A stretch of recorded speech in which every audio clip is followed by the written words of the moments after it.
By virtue of what we see at the Capital MatchPoint, we get the opportunity to work with entrepreneurs seeking capital at the very early stages of that process. And one of the first things we do, almost as a vetting process, is make sure that the business raising money has a coherent set of financial statements. Because let's face it, at the end of the day, that's the prerequisite for getting funded.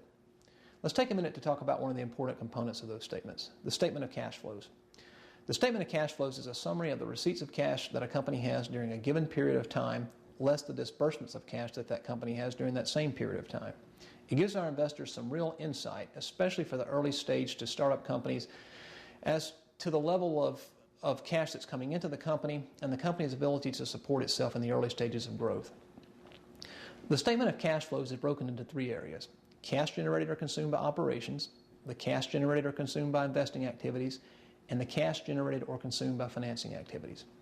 Let's take the cash generated or consumed by operating activities portion. What this does is it takes the income number that a company generates and converts it to a cash number.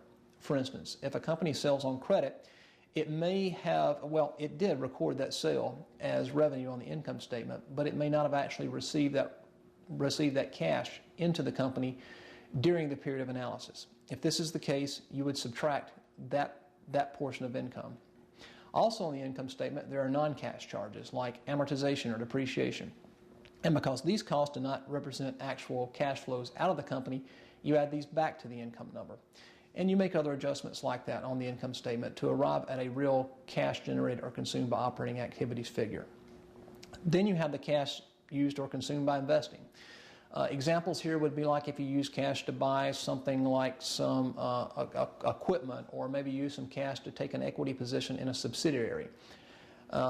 These would both be examples of cash used for investing activities. On the other hand, if you sold some equipment or you sold some stock in a subsidiary, this would be an example of cash generated by investing activities. Then you have cash consumed or generated by financing activities. This could be anything like the payment of dividends, or maybe buying back some stock on the open market, or the sale of some treasury stock. Anything that you might do to adjust inflows or outflows of stock to finance the company.